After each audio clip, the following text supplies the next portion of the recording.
Chapter 1, Night Swim. The shark moved through the night water without a sound. It swam towards the shore with its eyes and mouth open. Between the sea and the shore was a long beach. Behind that beach there was a house with lights in its windows. The front door of the house opened, and a man and woman came out. They stood for a short time and looked at the sea. Then they ran down to the beach.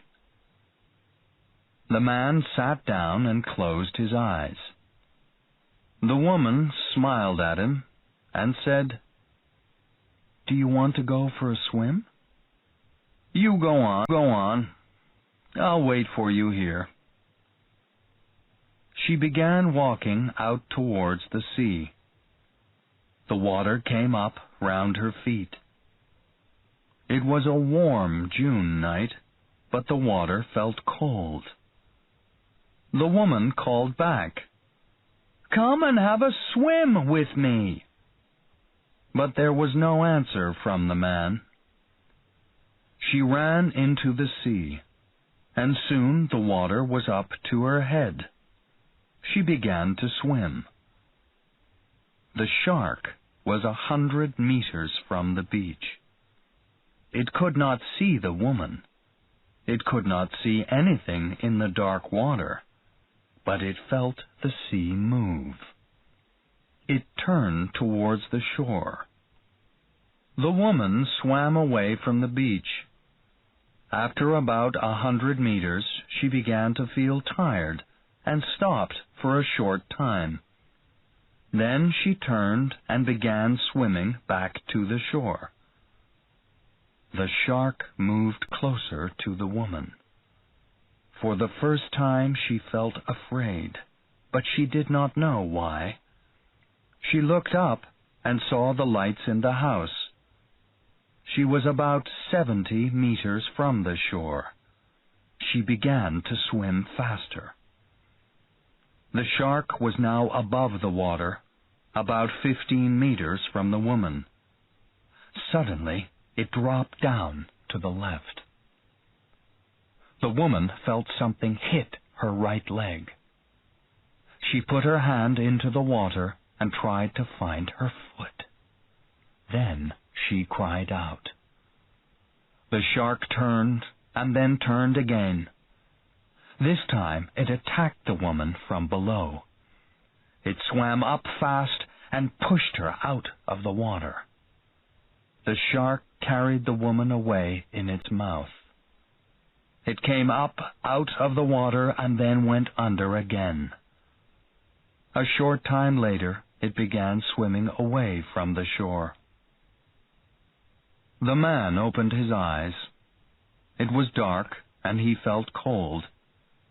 He stood up and began to dress. It was then he saw the woman's shoes on the beach. He picked up the shoes and walked back to the house. The door to the woman's room was open, and the light was on, but she was not there. There were 2 more rooms in the house. The man opened the door of the first bedroom and went across to the bed. "Jack!"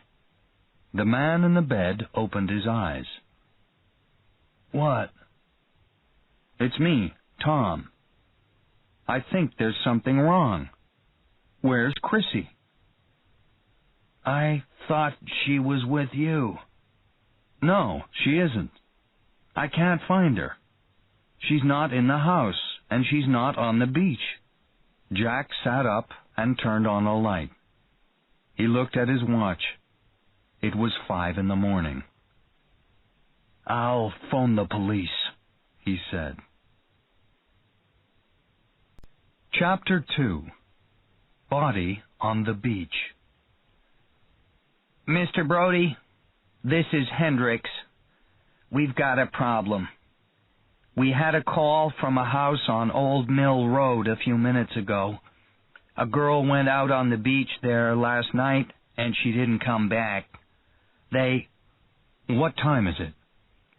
5:30. Sorry. No, you were right to call. Tell me everything you know.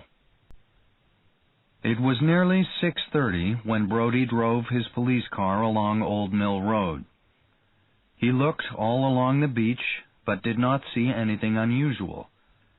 At 8 o'clock, Hendricks arrived, and the two policemen called at Jack Foot's house. A young man opened the door.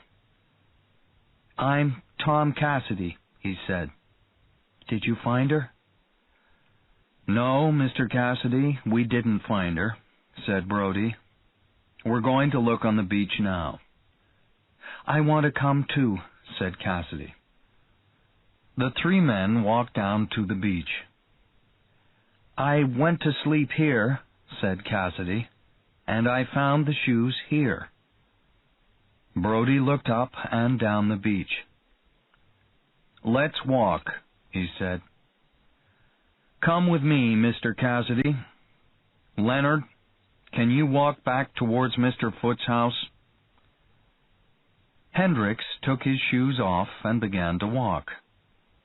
The beach felt cold and wet under his feet.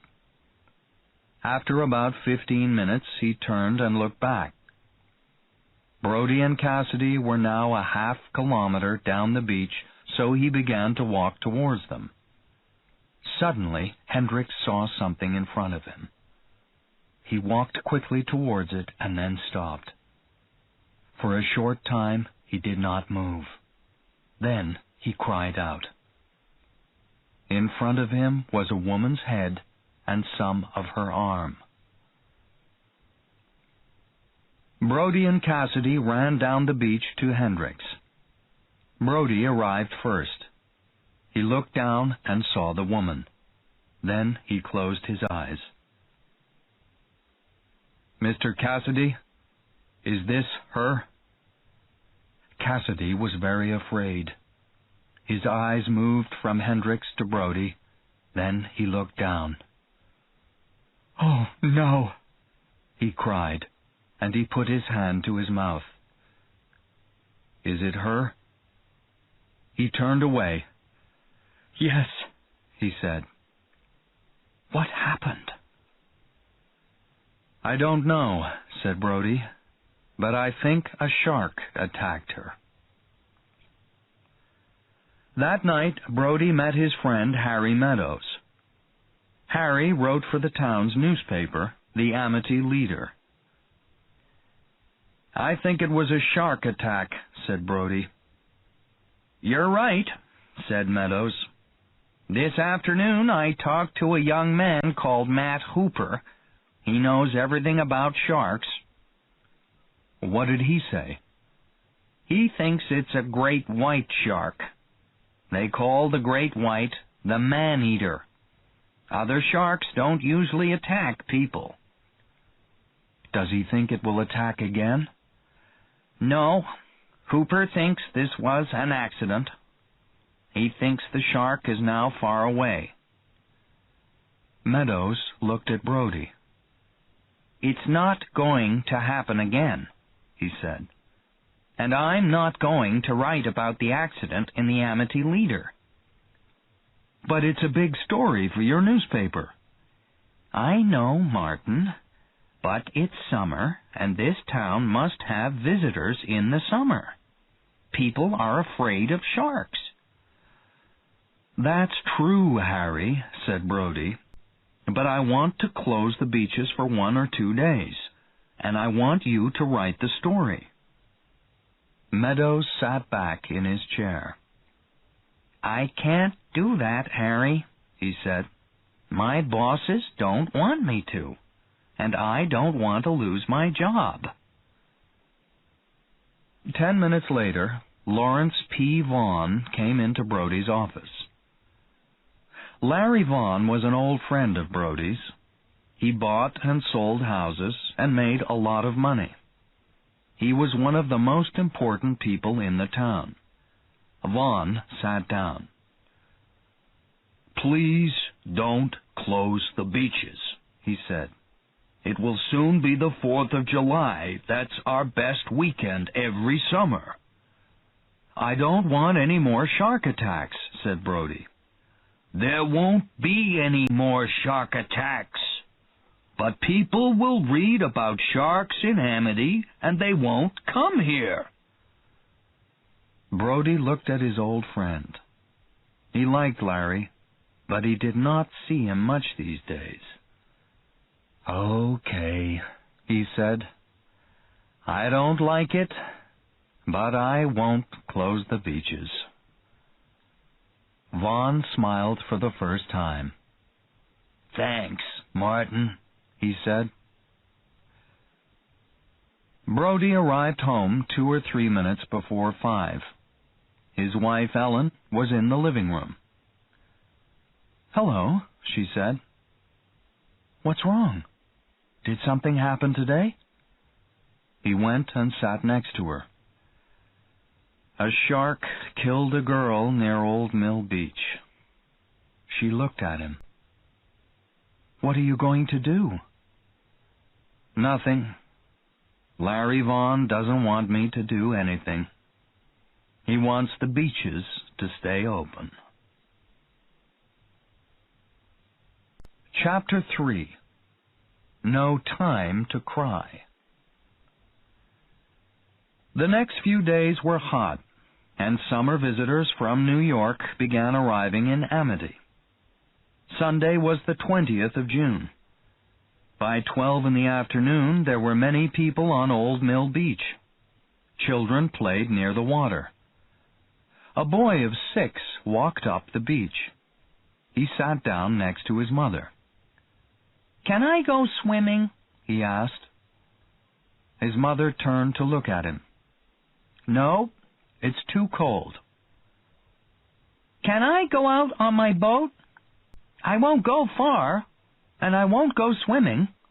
I'll just sit on my boat." His mother sat up. She looked up and down the beach. 50 meters away, a man stood in the water. He had a child on his back. "Yes, but don't go too far out, and don't swim." "Okay," he said.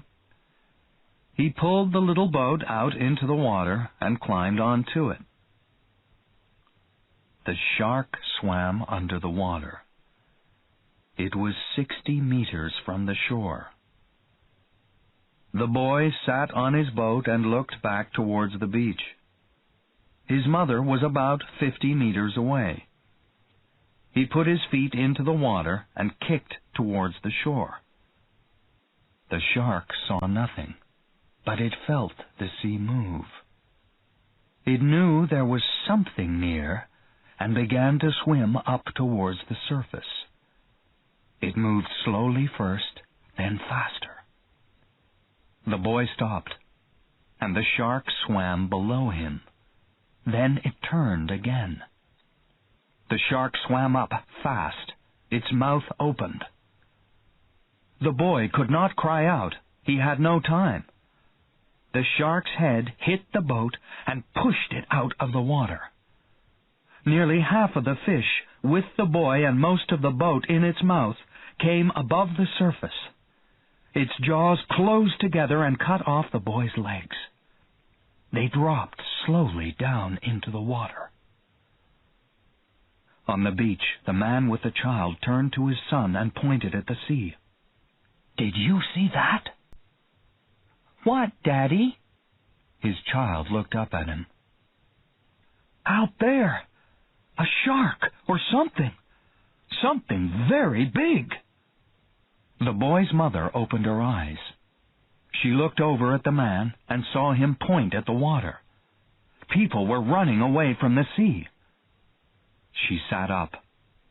Suddenly she remembered. "Alex," she said. The phone rang.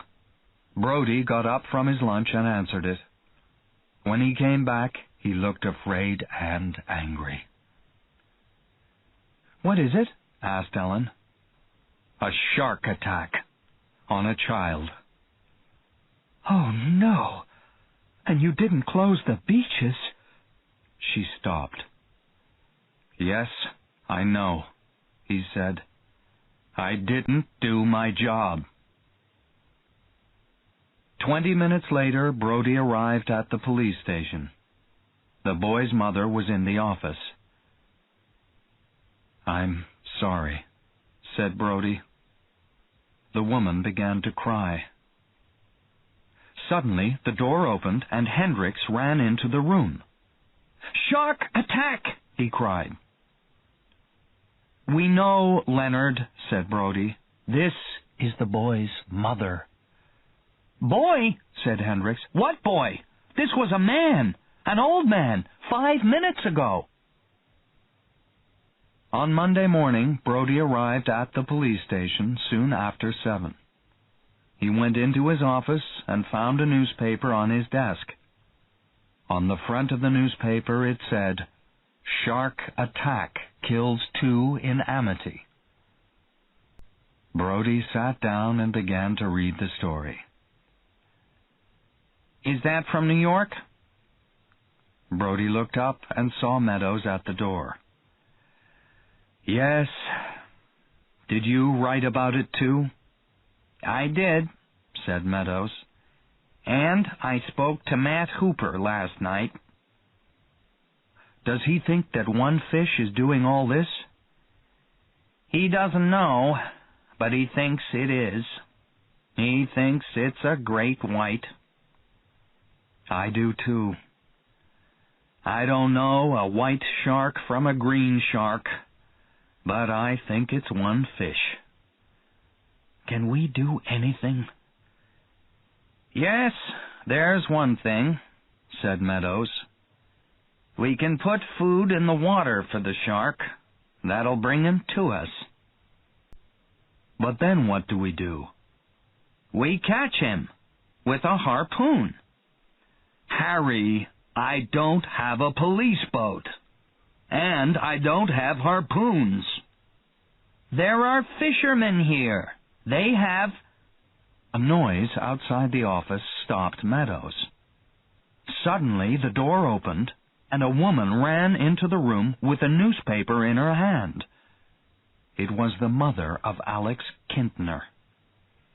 Hendricks came up behind her and said, "I'm sorry, Mr. Brody. I tried to stop her."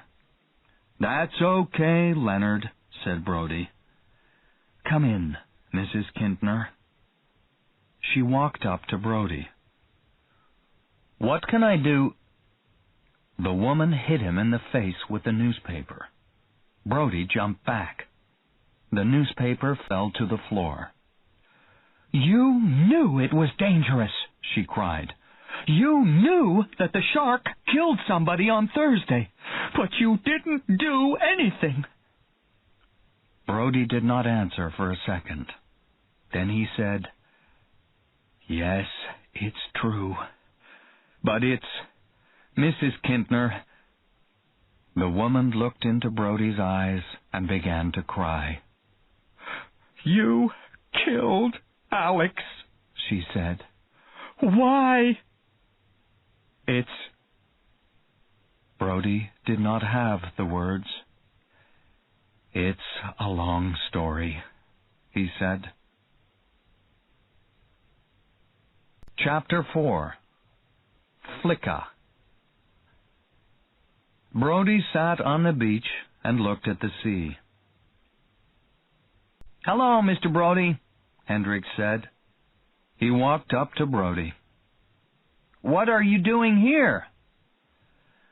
"Ben Gardner went out there this morning. He's looking for the shark, but I can't see him on his boat." "Was there anybody with him?" "I don't know." "Do you want to go and see? It'll be light for 2 more hours. I can get a fast boat." Brody felt afraid. He was a very bad swimmer. "Okay," he said. "You get the boat. I'll call his wife." 20 minutes later, Brody climbed into the Hendricks boat. "What did she say?" asked Hendricks. "Nothing. She called him on his radio, but there was no answer. Perhaps he turned it off." "And there was nobody with him?" "No." "I don't understand," said Hendricks. "Why did he turn his radio off? People don't usually do that." Hendricks started the boat, and they moved out to sea. Gardner's boat was more than a kilometer from the shore. As they got nearer, Brody read its name, Flicka. When they were 50 meters from the Flicka, Hendricks slowed the boat down. Brody stood up and called out, "Ben!" There was no answer. The two men climbed onto the fishing boat. "Are you here, Ben?" Again, there was no answer. There was a sudden noise, and Brody jumped. It was from the radio. Brody looked at Hendricks. He didn't turn off his radio. "I don't understand it, Mr. Brody. Did Ben fall overboard? But he's not in the water, and he swims very well." Brody looked down into the water and saw 4 holes in the boat. "Look at these, Leonard. Can you see what made them?" Hendricks went down into the sea and looked at the holes. After a few seconds, he looked up and said, "Have you got a knife?" Brody gave Hendricks a knife. "What can you see?" he asked. "I don't know. Something white in one of the holes." Hendricks put his head back down into the water. After a short time, he came up and said, "Okay, I've got it." Brody helped Hendricks back onto the boat, and Hendricks dropped something big and white into Brody's hand. "It's a tooth," said Hendricks.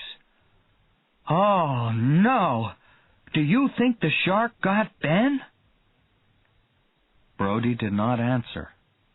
He looked at the tooth again. Then he put it in his bag. "We can't do anything here now," he said. It was nearly dark when they got back. Harry Meadows met them. He had a young man with him. "This is Matt Hooper, Martin. What did you find out there?" Brody told them about the boat. Then he took out the tooth and handed it to Hooper. "What is it, Matt?" said Meadows. Hooper looked at the tooth.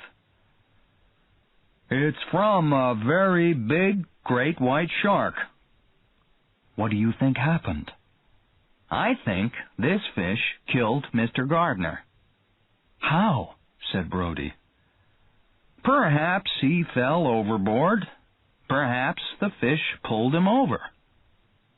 "What about the tooth in the boat?" "The fish attacked the boat." "What for?"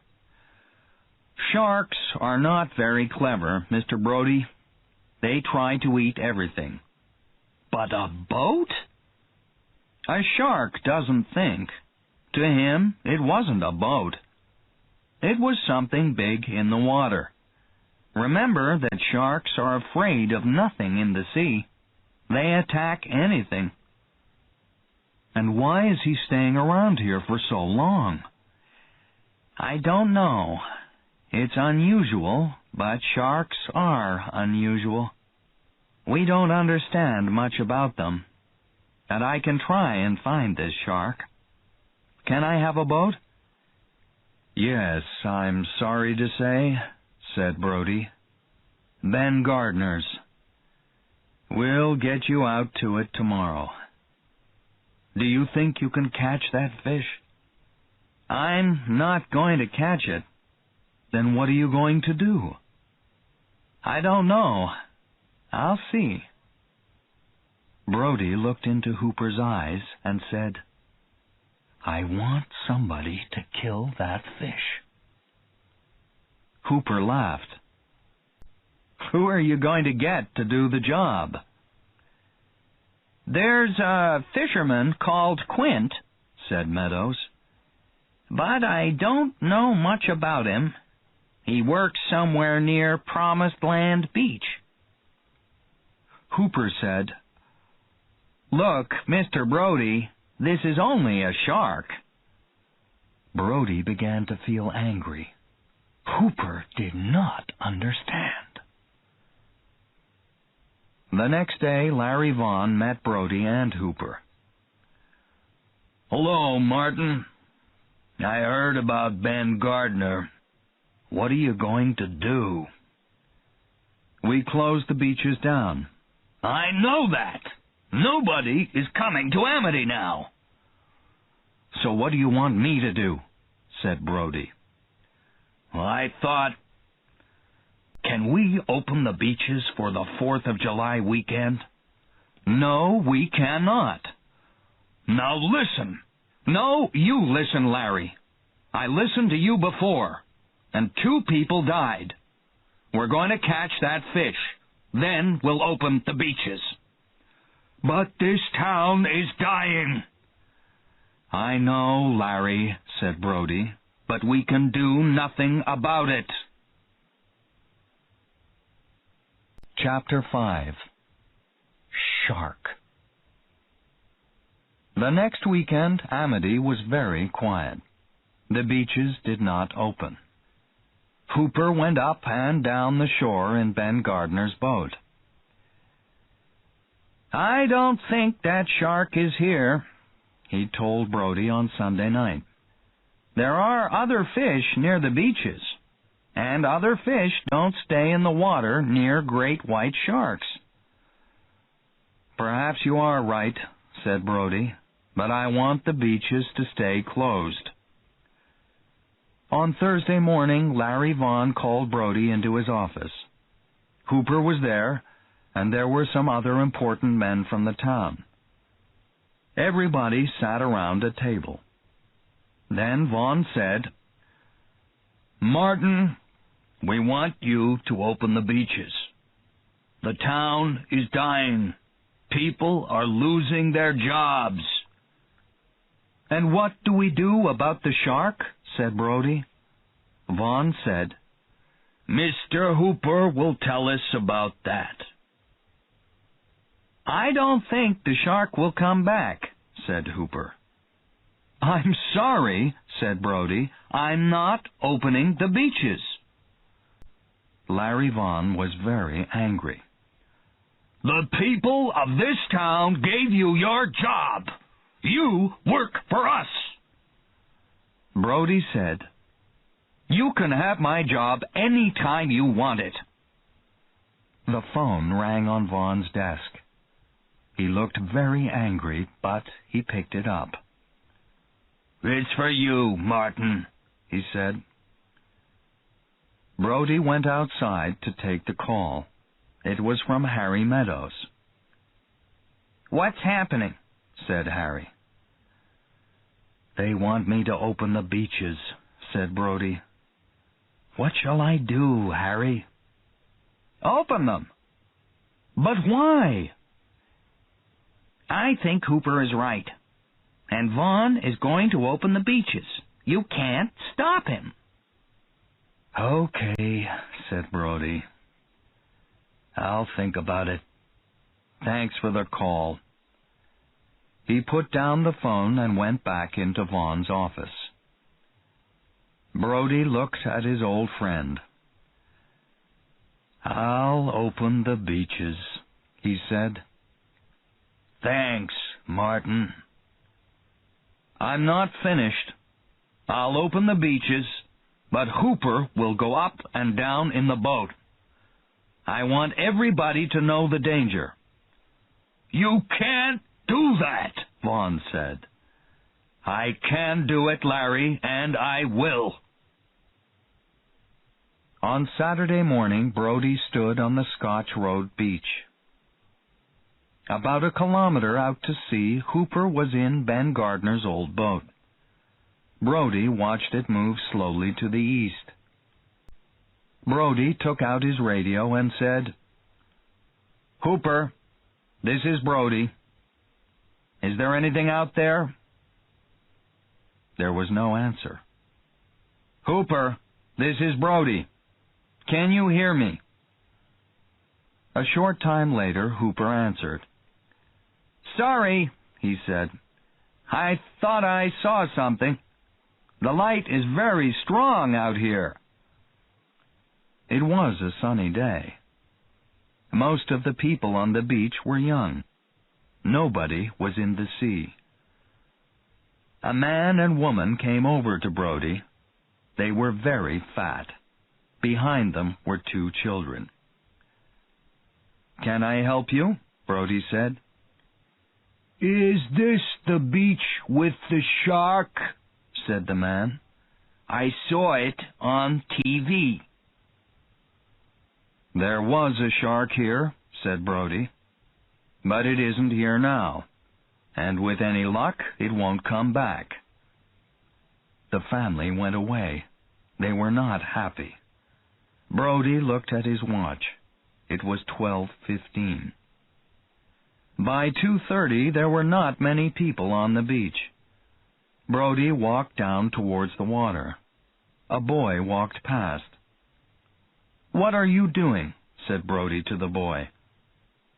"I'm going swimming." "Don't stay in too long." "I won't."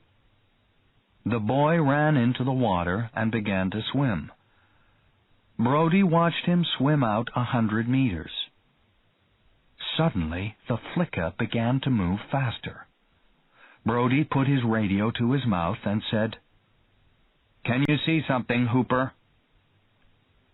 The boat slowed and then stopped. Another of Brody's policemen heard him speak. "What's happening?" he asked. "I don't know," said Brody. Again he said into the radio, "Can you see anything, Hooper?" "Yes, I can see something," Hooper answered. "What is it?" "I don't know. Perhaps my eyes are tired." "There's a boy swimming out there," said Brody. "Where?" said Hooper. "About 50 meters out. I'll tell him to come in." Brody turned the radio off. Then he put his hands to his mouth and called out, "Come in!" The boy did not hear. Brody turned on the radio. "Hooper, he can't hear me. Can you tell him to come in?" "Okay," said Hooper. "I'll be there in a minute." The boat moved towards the boy. Below the water, the shark felt something move in the sea. It turned and followed the boat. The boy stopped swimming. He looked back to the shore. Brody called, "Come in!" Now the boy heard him, and he began to swim for the shore. Hooper followed the boy. The boy looked back. "What's wrong?" he said. "Nothing," said Hooper. "Go back to the beach." The boy swam for 20 meters and then stood up in the water. He began to walk towards the shore. Suddenly, Hooper cried out, "Shark! Get the boy out! Quick!" The boy heard Hooper and tried to run. He fell into the water. Brody ran into the water, but the sea pushed him back. The boy moved fast now. He did not see the shark behind him. "Quick!" said Brody. He ran into the water and pulled the boy out. The shark went under again and swam away from the shore. The boy lay on the beach. "Are you okay?" Brody asked. "I want to go home," said the boy. A man from the TV ran up to Brody and the boy. "Can you do that again?" he said. "We didn't get very good pictures." Brody was very angry. "Go away," he said. "Everybody go home. I want nobody to go near the water. This beach is closed." Chapter 6. Quint. "What do you think, Harry?" said Brody. "Can this man Quint help us?" "We can try him," said Meadows. "We don't have anything to lose." "I don't think he can help," said Hooper. "This shark—" "Do you have a better plan?" asked Brody. When Hooper did not answer, Brody picked up a phone book. "Here it is. There's only one Quint, and he doesn't have a first name." Brody phoned the number. "Mr. Quint, this is Martin Brody from Amity Police. We have a problem." "I know." "The shark was here again today." "Did it kill anybody?" "No, but it nearly took a boy." "It's a big fish. It eats a lot of food." "Can you help us?" said Brody. "This fish is killing people." "I'll try to kill it for you," said Quint. "But it'll be $400 a day." "Well, that's a lot of money," said Brody. "There are other fishermen, you know." Quint laughed. "Yes, you sent somebody out last week, and he's dead." "Can you start tomorrow?" "I must have 2 men to help me." Brody did not want to help. He did not want to go in a boat again. But he said, "I'll be there." Quint laughed again. "Can you swim?" "Yes. Why?"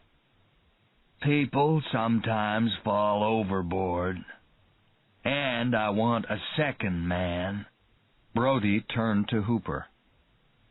"Do you want to come?" "Yes," said Hooper. "I want to see that fish." Chapter 7. Meat in the Water. They left at 6 in the morning. It was a very hot day, and they sat out in the sun. Brody slept in a chair with a hat over his face. Hooper dropped food for the shark into the water. Quint sat next to a fishing line and watched the sea. Suddenly, Quint said, "We've got a visitor." The 3 men stood up. "Help me pull the line in," said Quint. They pulled the line out of the water. There was nothing on it. "I think that was your friend," said Quint. "He broke our line." "What do we do now?" said Brody. "We wait. Perhaps he'll take the other line." They waited. Nothing moved on the surface of the water. Then something pulled the second line. The line stopped moving. "He did it again," said Quint. "We'll try a stronger line." Quint dropped a thicker line into the water. "Come on," he cried. "I want to see you." "Will he break this line too?" asked Brody. "Yes, I think so," said Quint. "We can't stop him. I'm trying to bring him to the surface." The 3 men watched the line. Hooper dropped more meat into the water. Suddenly he saw something to his left. "Look!" he cried. The head of the shark was above the surface. It was 3 meters behind the boat and a meter out of the water. The 3 men saw its 2 black eyes and its half-open mouth, and they saw its teeth. "Get a harpoon!" cried Quint. He moved quickly to get the harpoon. At the same time, the shark went back under the water. "What a fish!" cried Hooper. "His head was 2 meters across. How big was he?" "It's hard to say," said Quint. "Perhaps 8 meters, perhaps more." "I hope he comes back," said Hooper. "Did he smile at us?" said Brody. "No, his mouth was open," said Quint. "Remember, he's only a fish." "What do we do now?" asked Brody. "Do we drop in more fish food for him?" "No," said Quint. "We got him to the surface once. He'll be back." Suddenly, a noise in the water made Hooper turn. "Look," said Quint. The shark was 10 meters from the boat. "It's attacking the boat!" cried Brody. "Hand me the harpoon," said Quint. The shark came very near. It looked at Hooper with one of its black eyes. Then it swam past below the boat. Quint picked up the harpoon. "Behind you!" cried Hooper. "He went under the boat." Quint turned and pointed the harpoon. The shark moved away from the boat and began to swim down. Quint sat down and laughed. "That was lucky," he said. "He didn't attack the boat." He looked at Brody. "Are you okay?" "I don't understand it," said Brody. He thought about the young woman, Chrissy, and the boy, Alex Kintner. "That thing isn't a fish." "It is a fish," said Hooper. There was a smile on his face. He was very happy. "And what a fish! It's beautiful." "Do you think he'll come back?" said Brody. "I don't know," said Quint. "You'll never know what a shark is going to do." They waited for 3 hours, but the fish didn't come back. At 5 o'clock, Quint said, "Let's finish for today. I don't like to be out in this boat at night." Brody smiled. "Yes, my wife doesn't like me to work at night," he said. "I don't have a wife," said Quint. Chapter 8. Black Eyes. "You're not putting that thing on my boat," said Quint. The boat was ready to go. Quint had his back to it. In front of him, Brody and Hooper stood next to a big cage. The cage was over 2 meters tall and 2 meters across. "Why not?" said Hooper. "It's too big," said Quint. "What is it?" "It's a shark cage," said Hooper. "I want to go down into the water in it. I want to take some pictures of that fish." "No," said Quint. "Not on my boat." "Why not?" "Because it's too dangerous. The fish will eat that cage for breakfast." "I don't think he will, and I want those pictures." "He says you can't," said Brody. "Forget it. We're going out there to kill that fish." "You can't stop me," said Hooper. "Oh, yes, I can. The town of Amity is paying for this." Hooper said to Quint, "I'll pay you." Quint smiled. "How much?" "I said no," said Brody. But Hooper did not listen to Brody. he said to Quint, $100. Hooper gave Quint the money. Brody was very angry, but he did not want to lose more time. He said to Quint, "Let's go." Quint took the boat out into the sea. Brody sat next to him. "Are we going back to the same place?" he asked Quint. "Yes, we'll be there soon." "Will the fish be there?" "Who knows? But it's the only thing we can do. Sharks are not clever." Brody remembered the face of the shark. "I don't know," he said. "That fish was clever yesterday." "No, he doesn't know what he's doing. Fish do different things sometimes, but I know everything they can do." "Can you catch every fish?" "No, but not because they're clever.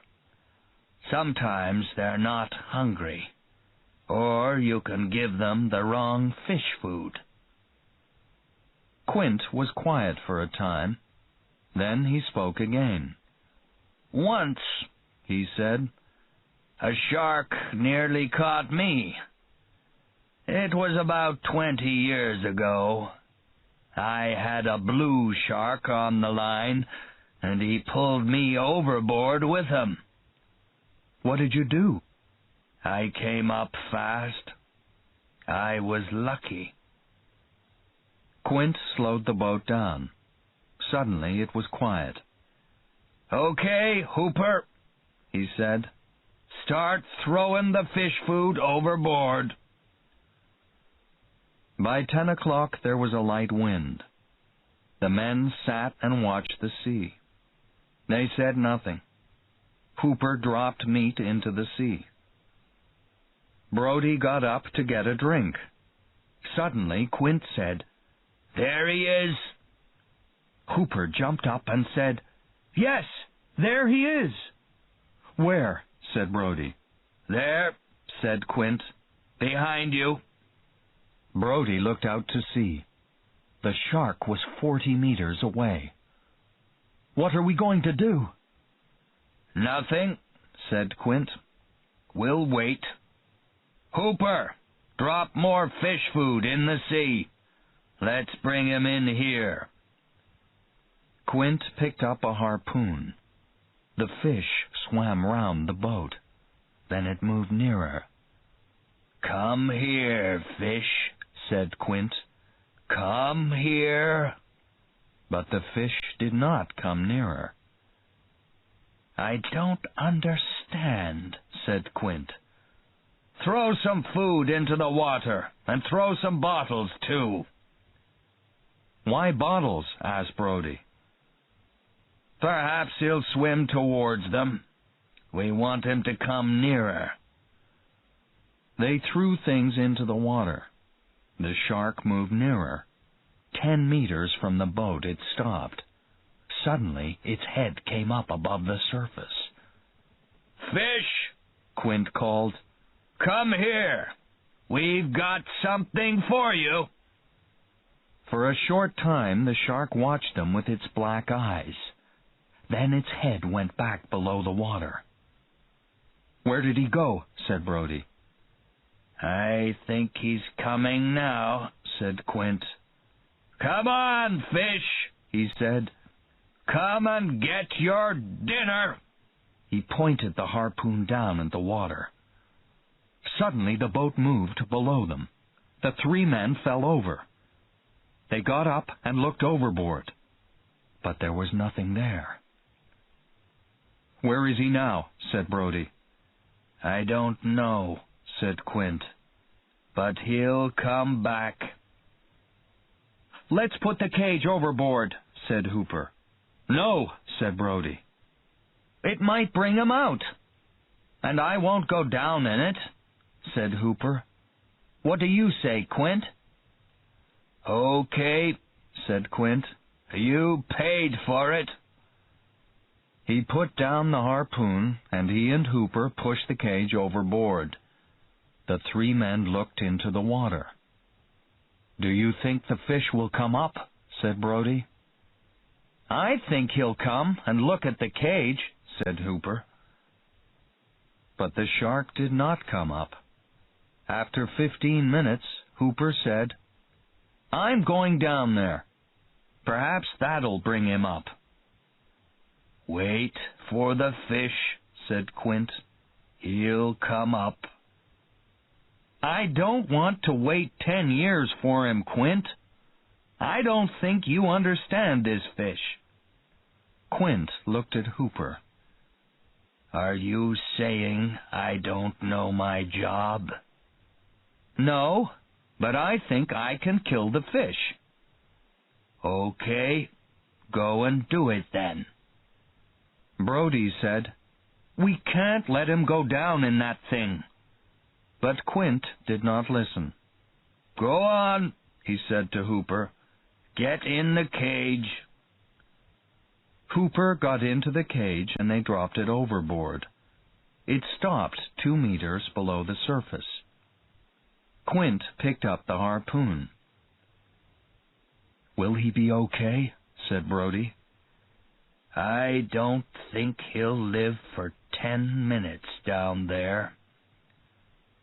"Perhaps you're right, but you never know what these fish will do." "I know, but this is different. This is like putting your hand into a fire." Chapter 9. Cage. Below the surface, Hooper looked for the shark. He knew that Quint was wrong. The shark was not below the boat. It did not sit in any one place. Sharks never stopped moving. Hooper turned slowly in the cage. He looked, but saw nothing. A small fish swam towards his face. He pushed it out of the cage. He looked down and started to look away. Then suddenly he saw something. The shark swam slowly towards him. Hooper watched it. What a beautiful fish! It came nearer, and Hooper moved back. The shark's head was now only about 1 meter from the cage. It turned and began to swim in front of Hooper's eyes. Hooper put his hand out and touched it. It felt cold and hard. The shark began to move away from the cage. "What's he doing down there?" Brody asked. Quint did not answer. He stood with his harpoon in his hand. He looked down at the water. "Come up, fish," he said. "Come to, Quint." "Do you see it?" said Brody. "What's it doing?" "Nothing." Hooper began taking photographs. He watched the shark turn towards him. It moved fast, with its mouth open. He waited for the shark to turn again. But the shark did not turn. It hit the cage and made a hole in it. Hooper fell back. "It's attacking!"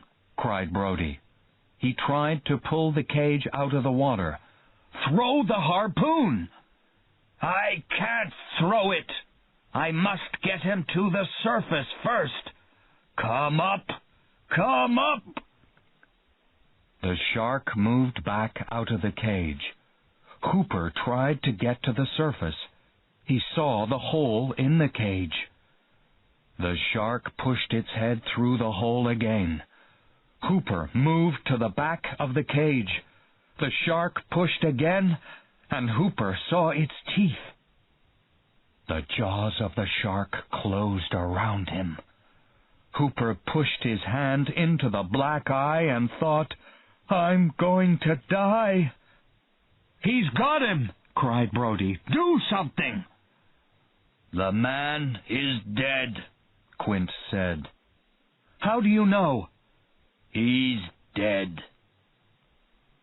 The shark left the cage and dropped down a meter. Then it swam up towards the surface. "He's coming up," said Brody. The shark hit the surface 5 meters from the boat. It carried Hooper in its mouth. Quint threw the harpoon, but the shark began to swim down into the water, and the harpoon went over it. The shark dropped below the surface. "What do we do now?" said Brody. "We'll go back," said Quint, "for now." "But why do you want to come back? That fish is too strong for us." "I'm going to kill that thing," said Quint. "I don't think I can get more money for you." "This is not about money." "What are you saying?" Brody looked at Quint. "I'm going to kill that fish. Do you want to come with me?" Brody looked into Quint's eyes. They were as dark as the eyes of the shark. "I'll come," said Brody. Brody arrived home late that night. He told Ellen about Hooper. She was very sad. "It's over now," she said. Brody did not answer for a time. Then he said, "We're going out tomorrow at 6 o'clock. "Why?" cried Ellen. "What can you do?" "We're going to catch the fish and kill it." "Do you think you can?" "I don't know. But Quint thinks we can, and it's my job to help him." "But it's not your job." She was very angry and very afraid. She began to cry. Brody said nothing. Then he said, "No, you're right." "Then why?" "I don't think I can tell you," said Brody. "I don't think I know." Chapter 10. Fight to the Finish. The next morning it rained. Brody met Quint at the boat. "Is it only me and you this time?" said Brody. "Yes," said Quint. "You know the fish as well as any man. Nobody can help us now." Quint turned the boat out to sea. After 10 minutes he slowed it down. Brody looked back towards the shore. "We're not out as far today," he said. "We can't be more than 3 kilometers from the shore." "That's right." "So why are you stopping?" Quint pointed to the shore. "I don't think he'll go out far today," he said. "I think he'll be somewhere between here and Amity." Quint stopped the boat, and Brody began dropping meat into the sea. Quint threw a line overboard. Then he put a barrel on a harpoon line. "Okay," said Quint. "Now we wait." An hour went by. Nothing happened. Brody stood up and looked overboard. Suddenly he saw the head of the shark, with its black eyes and open jaws. It was less than 2 meters away. "Oh no," Brody said. "He's here." Quint jumped up. The shark's head dropped back into the water. A minute later it hit the boat. The boat moved up and down. Then the shark went under again, and the boat stopped moving. "He waited for us," cried Brody. "How did he—" "I don't know," said Quint. "We've got him now." "We've got him? Did you see what he did to the boat?" He's got us, I say." The line moved, and there were noises from under the boat. Quint stood and picked up a harpoon gun. "He'll be back soon." The boat moved again. Quint put his head overboard and cried, "Come out from under there!" "What's he doing?" Brody asked. "He's making a hole in the boat. Look, the water's coming in. Come out, and I'll kill you!" The shark came to the surface and began to move towards the boat. "Come to me," said Quint. "Come to me." He stood and watched the shark. When it was a meter from the boat, he used the gun. The harpoon hit the shark, and then the shark hit the boat hard. Quint fell back and his head hit a chair. He jumped to his feet again and cried, "I got you!" The harpoon line went overboard. It pulled the barrel into the water with it. "He took it down with him," said Brody. "Not for long," said Quint. "He'll be back. When he comes, we'll throw harpoons at him again and again and again, and then we'll have him." Quint watched the water. "Get another barrel," he said. "Bring it back here." Brody ran to the front of the boat and got a barrel. He carried it over to Quint. "Here he comes," said Quint. He pointed down to the left. The barrel came to the surface and moved in the water. Quint picked up a harpoon. "He's coming up!" The shark jumped out of the water. It was less than 3 meters from the boat. "I'll get you!" cried Quint, and he threw the second harpoon. The harpoon hit the shark, and it fell back into the sea. Water came over the boat. The second line went overboard. "We've got him," said Quint. The boat moved once and then again. They heard the sound of something breaking. "Do you want to attack again?" said Quint. "You won't take any man with you." Quint started the boat and they began moving away. "Is the boat okay?" said Brody. "He made a hole under us," said Quint. "That will be okay." "That's it then," Brody said happily. "The fish is dead." "No," said Quint. "Look." Brody looked back and saw the 2 red barrels in the sea behind them. "Why is he coming after us? Does he think we're food?" "No. He wants to fight us." For the first time, Quint was afraid. "Do sharks usually do this?" "No," said Quint. "They sometimes attack the boat, but they stop after you hit them with a harpoon. But this one wants to fight, so we'll fight him." Quint drove the boat faster. The barrels came after them. He slowed the boat and picked up a 3rd harpoon. "Okay," he called. "Come and get it!" The barrels came through the water. They were 40 meters away, then 30, then 20.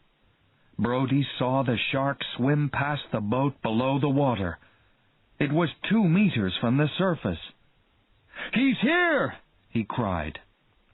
The shark swam past the boat. After 40 meters it turned.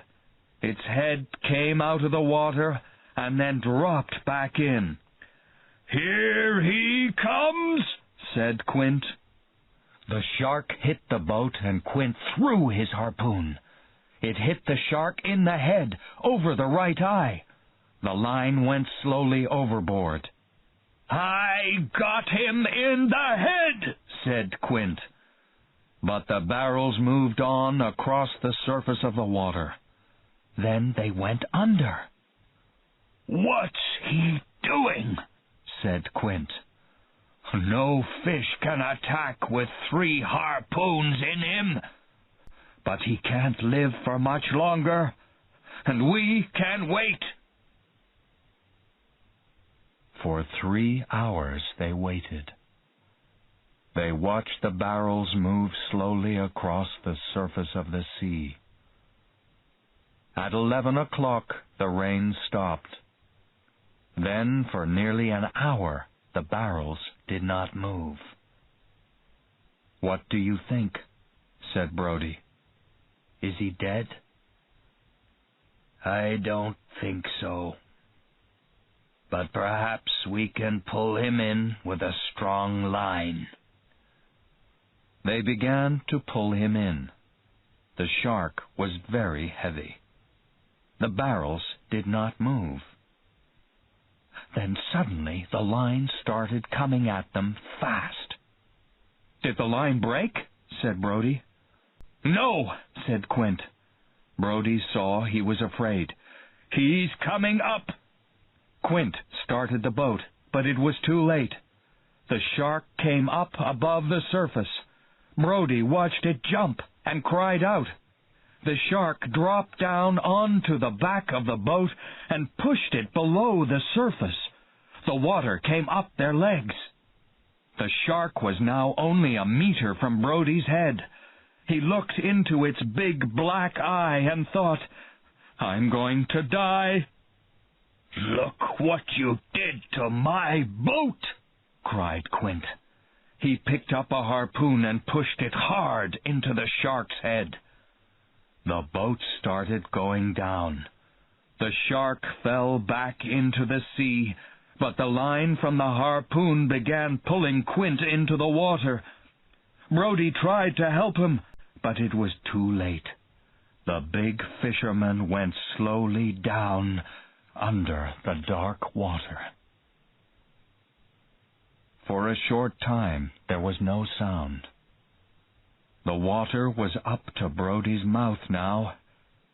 20 meters away the shark came back up above the surface. "Go away!" cried Brody. The big fish came nearer and nearer. Brody cried out. Then he closed his eyes and waited. Nothing happened. When Brody opened his eyes, he saw the shark there next to him.